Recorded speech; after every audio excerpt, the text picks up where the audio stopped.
안녕하세요, 도미입니다. 이번에 그래픽 모드인 ENB에서 커뮤니티 쉐이더로 완전히 갈아탔습니다. 처음엔 적용이 생각보다 쉽지 않아서 고생은 좀 했지만 어느 정도 제대로 적용하고 보니 정말 할 말을 잃었습니다. 태양이 실제로 스카이림에 내리쬐는 느낌이랄까요? 태양뿐만이 아니었습니다. 이게 스카이림이라는 게 이제는 제가 봐도 믿기지가 않더라고요. 이번 영상은 말로 설명할 필요가 없을 것 같아요. 그쵸? 후기와 사양에 대한 이야기, 간단한 설치법, 몇 가지 팁들은 뒤에 설명드릴 테니 먼저 커뮤니티 쉐이더의 그래픽 기능들과 ENB와의 약간의 비교들을 눈으로 확인해 보시죠.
Bum bum bum bum skilly eye die ti right eye tie ti rapata parapatum tum you.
여러분이 보기엔 어땠나요? 실제로 밝아야 할 부분, 어두워야 할 부분이 명확하게 나는 게 CS의 강점이라고 생각합니다. CS는 실제로 공간별로 빛에 따라 효과가 조절되는 것 같았어요. 횃불을 더 들어야 했지만 분위기가 좋아서 오히려 저는 더 마음에 들었습니다. 그리고 빛의 방향에 따라서 자연스럽게 역광이 생기는 이런 부분들도요. 이게 실제로 사이버펑크처럼 하드웨어를 통해 적용되는 레이트레이싱은 아닙니다. 하지만 유사한 느낌을 받았어요. 사실 뭐 이것 말고도 장점이 굉장히 많죠. 모든 오브젝트의 입체감 형상도 그렇고 NPC는 훨씬 자연스럽게 보였습니다. 뭐 색감이 달라져서 그런 걸 수도 있지만 머릿결과 그림자 효과, 전체적으로 부드럽게 다듬어주는 듯한 그런 부분들이 꽤 큰 것 같습니다. 이건 실제로 여러분이 적용을 해보시면 체감이 확실하게 될 겁니다. 그리고 이거는 팁인데요. 처음 설치하면 캐릭터에 그림자가 생길 때 이렇게 자글자글한 노이즈가 심하게 보일 수 있습니다. 이건 4K 모니터에서도 되게 심하더라고요. 이거 해결 방법은 일단 엔비디아 그래픽카드 쓰시는 분들은 커뮤니티 쉐이더 매뉴얼 때 엔드 키였나 인서트 키였나 기억이 잘 안 나는데 죄송합니다. 아무튼 둘 중 하나일 겁니다. 메뉴를 열고 업스케일링 메뉴에서 DLSS 선택된 상태에서 여기 이거 레이 리컨스트럭션을 켜주면 해결될 겁니다. 그리고 프레임도 한 10 정도 떨어지더라고요. 그리고 이 기능이 꽤 최신 기술이거든요. 2년 전에 사이버펑크에서 이거 적용돼서 화질이 크게 향상된 적이 있는데 스카이림에서 이 기술을 쓰게 되다니 정말 놀랍네요. 뭐 DLSS도 그렇지만. 그리고 실제로 스카이림에서도 화질이 많이 깔끔해집니다. 지금 이 영상에서는 모두 레이 리컨스트럭션이 적용된 영상입니다. AMD 그래픽카드 쓰시는 분들은 컷의 메뉴, 스크린 스페이스 레이 트레이싱 메뉴에서 그냥 이걸 켜주시면 완벽하진 않지만 많이 해결될 겁니다. 이것 또한 10프레임 정도 떨어지더라고요. 근데 이건 설정을 할 수가 있습니다. 영상처럼 기본 3으로 되어 있는 이 부분을 2로 내리면 3프레임 정도 상승되더라고요. 1은 추천하지 않습니다. 화질이 많이 떨어지더라고요. 그래서 저처럼 설정하면 7프레임 정도 떨어진다고 생각하시면 될 것 같아요. 그리고 이거는 엔비디아 글카 쓰시는 분들도 3프레임이라도 올리고 싶으시면 레이 리컨스트럭션 대신 사용하셔도 됩니다. 근데 레이 리컨스트럭션은 완벽하게 100% 잔상이나 자글거림을 해결해주지만 이 기능은 잔상이 생기더라고요. 참고해 두시면 좋을 것 같습니다. 그리고 사양 부분에서 여러분은 어떨지 모르겠어요. 다들 모드 환경과 사양, 예상도가 다 다르잖아요. 저는 뭐 워낙에 많은 모드를 설치했고 폴리곤이 많은 메쉬와 고화질 텍스처들로 교체해주는 모드도 많고 그래서 그런지 이게 완전 풀옵션 패스트 트레이싱 켠 사이버펑크랑 사양이 거의 비슷한 느낌이었습니다. 기존 4K 해상도에서 ENV를 사용할 때는 대부분 110에서 130프레임 왔다 갔다 했거든요. 물론 DLSS FG 모드를 사용한 상태였고요. 그리고 컴퓨터 팬 소음도 그렇게 크지가 않았어요. 근데 컷으로 바꾸고부터 80프레임에서 100프레임 왔다 갔다 하더라고요. 정확하게 거의 30프레임이 떨어졌습니다. 그리고 팬 소음도 커졌더라고요. 와 씨 이게 진짜 미치겠더라고요. 그리고 처음 딱 설치했을 때 ENV보다 유독 렉이 심했습니다. 그래서 지워야 할 모드도 많이 지우고 최적화를 꽤 했습니다. 설치는 별로 어렵지 않지만 별도로 PBR을 적용하기 위해서는 PG 패처라는 툴도 별도로 돌려줘야 하거든요. PBR 적용 자체는 문제가 없지만 일부 메쉬 파일이 아예 우선순위가 낮은 다른 모드로 바뀐다든지 하는 그런 문제들이 많진 않았지만 있었습니다. 이건 제가 설정을 잘못한 건지 쉽지가 않았어요.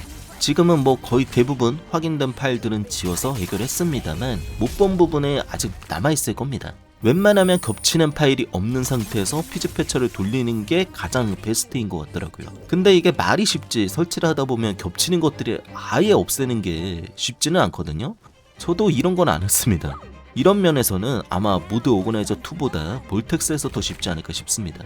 아무튼 이런 문제들 때문에 영상으로 만들기까지가 꽤 오래 걸렸고 진이 다 빠지더라고요. 모드가 많아서 그럴 수도 있고 저와 같은 문제는 꽤 소수였고 대부분은 아무 문제 없이 적용되는 것으로 보이니까 적용해보기도 전에 너무 걱정은 안 하셔도 될 것 같습니다. 그리고 고치는 방법도 찾아보면 다 있습니다. 물론 직접 찾아야 합니다. 왜냐면 아직은 실험적인 모드라서 많이 사용하는 모드는 아니에요. 아니면 저 같은 사람에게 물어보시면 되고요. 설치 방법에 대해서는 이번 영상에서는 다루지 않았습니다. 그래서 설명란에 약식으로 제가 한 설치 방법들을 구글 시트로 정리를 해놨고요. 왜냐면 커뮤니티 쉐이더 설치 자체는 일반 모드 설치하는 것처럼 설치하면 돼서 어렵지는 않거든요. 근데 PBR을 구현하기 위해서 피지 패처를 사용하는 방법이 제가 맞는지를 모르겠습니다.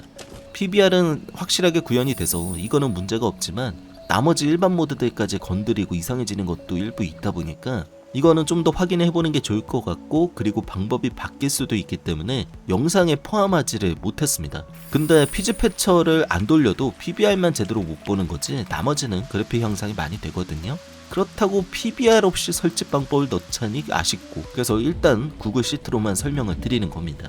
그리고 화질은 크게 손상이 없으면서 최적화하는 팁들 뭐 이런 것들도 준비를 했거든요. 그래서 이것들이 전부 정리가 되면 그때 방금 말씀드린 것들을 묶어서 영상으로 제대로 소개를 해드리도록 하겠습니다. 그리고 추가 팁인데요, 설치하고 추가로 CS 라이트 모드도 같이 설치하시는 걸 추천드립니다.